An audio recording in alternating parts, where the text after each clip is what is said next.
And today we're going to talk about the field of Latin American writing studies in higher education. We're going to talk for, my presentation is 20 minutes or so long. This field, the Latin American writing studies field, has been strikingly productive during the last decade or so. However, you may not be familiar with its thriving scholarly production. Let me show you just some covers of special issues published in Latin America during the last decade, devoted to reading and especially writing in higher education. Here you are. So these 14 special issues have been published in just a decade, from 2013 to 2022, and are mostly located in Colombia, Icala twice, upper left, enunciación, signo y pensamiento en grafía, Brazil, to the right, delta twice, also signum y lado desterro, Chile, bottom left, literatura y lingüística, lenguas modernas, signos and PEL, and Mexico, Revista Mexicana de Investigación Educativa. I might have missed some special issues, actually. And please notice that all of them are open access, and all these journals are indexed in different international indexes. For instance, if I'm not wrong, because this changes, from month to month, 11 out of the 14 issues are indexed in Scopus. And this is actually one of Latin American writing studies feature, index journals that are still open access, university-based, and not for profit. And this is not a matter of just special issues.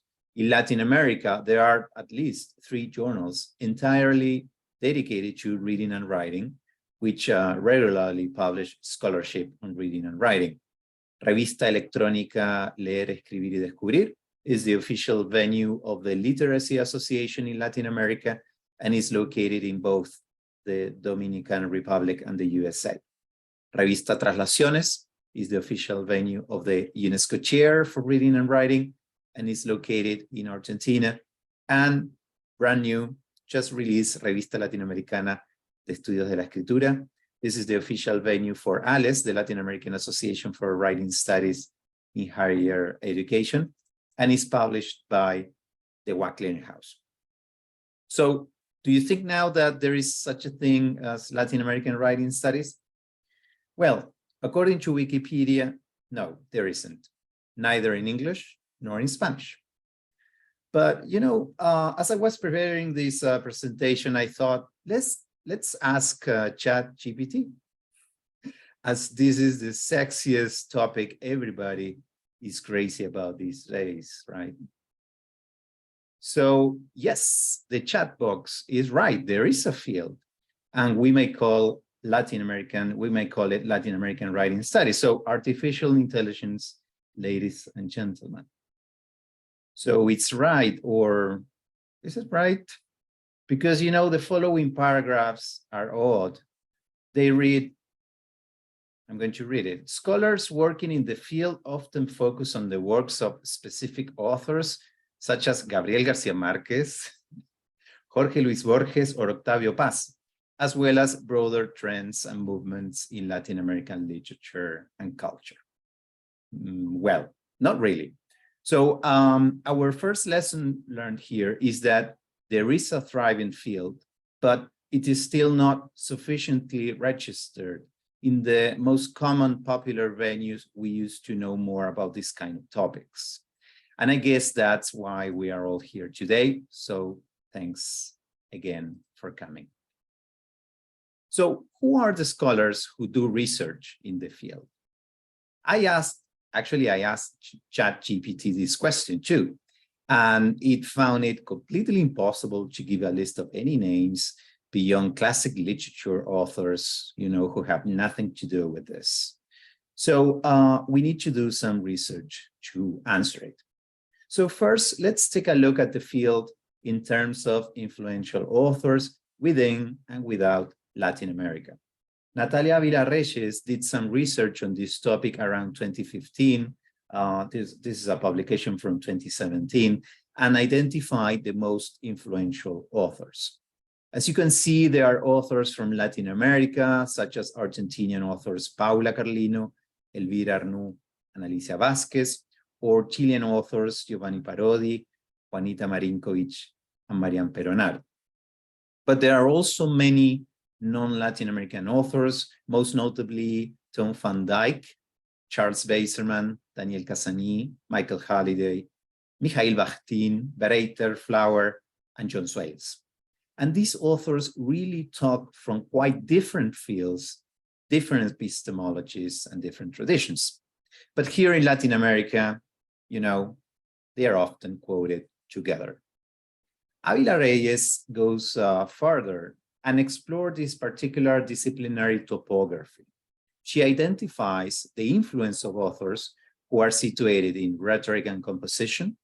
You can see that on the left part of your screen. Academic literacies, language pedagogy, linguistics, and psychology. So that will be the disciplinary topography of the field here in Latin America. And they are quoted in a certain way. As you can see on figure 4, on the right, linguistically oriented authors or works, as is the case with certain Beiserman's works, we don't consider Beiserman a linguist, they are cited together here in red, in contrast with another much more heterogeneous group of authors. Let's now move to Latin American authors only, and let's expand our scope to the first 2 decades of the 21st century. In a forthcoming article, Valentina Faller, Jonathan Marin, and myself quoted citations of Latin American authors in the special issues I showed before.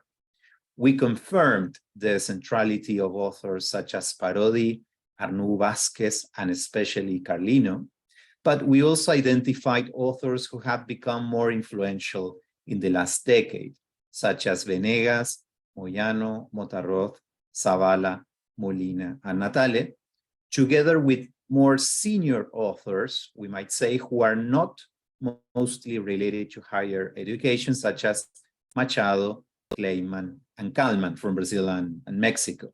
So, and this is another interesting trend. These are countries other than Chile and Argentina. Actually, our research can help us understand other tendencies. We can confirm that the most influential countries in the field are Brazil, Argentina, Chile, Colombia, and Mexico.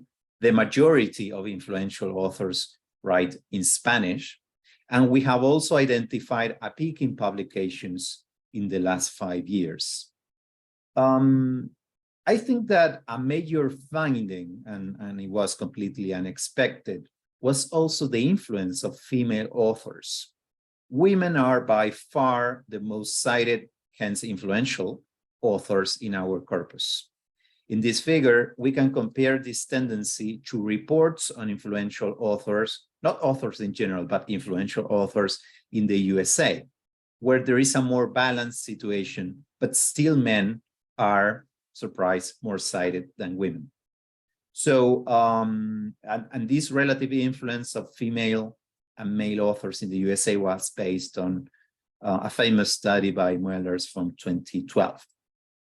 And how is writing understood and studied in Latin America?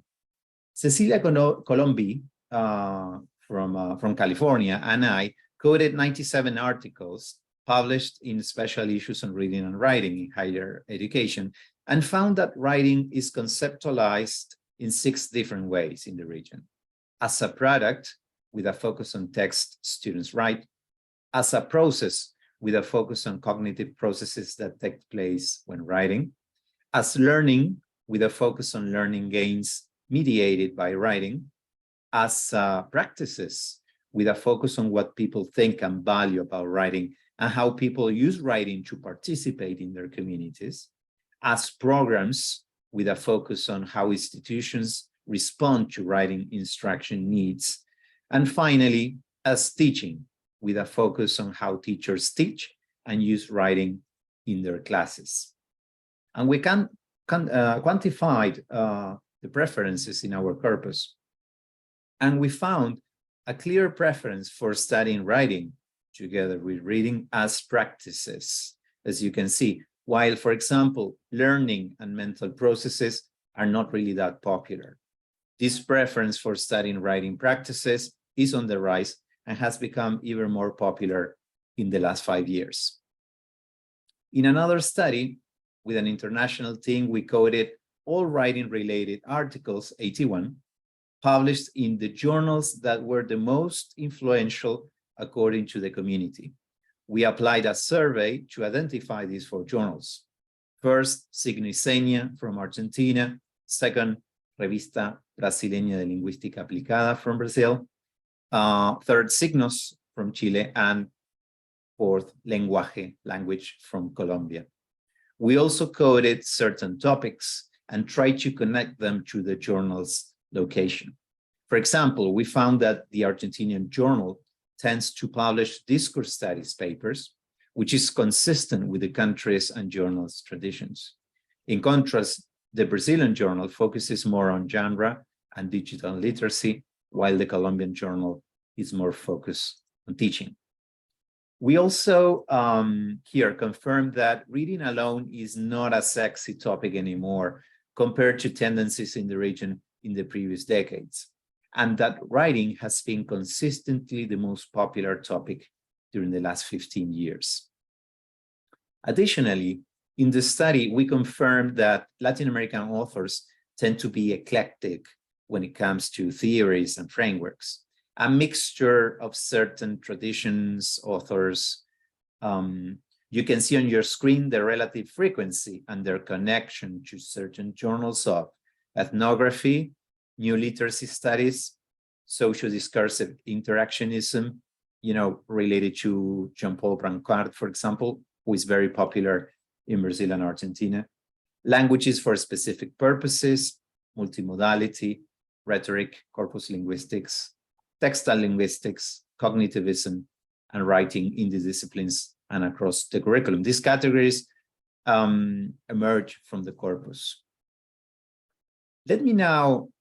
Let's now move to some of the milestones that have shaped the field. We have explored these aspects in a few articles in the last years. The region has seen a spectacular expansion of higher education since the 1980s in context of inequity and segregation. Public policies for expanding opportunities to access higher education have become much more common in our institutions in the last decade or 2 decades. Writing instruction has varied from one country to another. For example, multilingual writing, so-called laboratories, are common in Brazil. Argentina has made first-year writing courses mandatory in most universities. Colombia, for example, has been a pioneer in writing tutors, writing tutoring, and Chile has seen many writing programs in different institutions. We also have to mention the huge influence of a journal, Lectura y Vida, Reading and Life. This is was the official Spanish journal of the International Literacy Association, and it was published in Argentina for 3 decades and was very influential at the time. Some venues and institutions have also been very influential. The UNESCO Chair for Reading and Writing has been very active since the mid-90s, mostly in Spanish-speaking countries in Latin America. CIGET, launched in Brazil in 2003, is a convention that takes place regularly and has made genres a very popular topic in the region. ALES, the Latin American Association for Writing Studies, has gathered scholars from all over the region since 2016, and the Writing Programs Centers Association, created in 2014, has also been and still is very active in connecting scholars and initiatives. By the way, please visit ALES website and become a member. It's free. Just Google ALES. You will be able to join a very active community of scholars and participate in the ALES conventions. And you still have time to submit a proposal for the forthcoming next November convention in Chile. You can also download for free the almost 80 books and monographs published in the region by ALES members. Well, from a more qualitative perspective, we may wonder, what is it that is typical of Latin American writing studies and that is different to scholarship somewhere else? We have explored this topic in several articles. First, Latin American writing studies usually promote open access, not-for-profit, state-funded, and multilingual research, as I have shown before. This Latin American model implies that readers can easily and freely access recent and high-quality scientific products that contribute to social development. Second, writing studies in Latin America often hold a critical view on reading, writing, and literacy teaching, as research in the region has been mainly carried out in context of inequity and segregation. Third, as we have seen, frameworks tend to be hybrid as they combine theories and traditions developed separately in other regions and languages. Perspectives often make room for different epistemologies from the humanities, from the social sciences, because the field has been interdisciplinary since its recent origin, while in the margins of hegemonic global scientific production.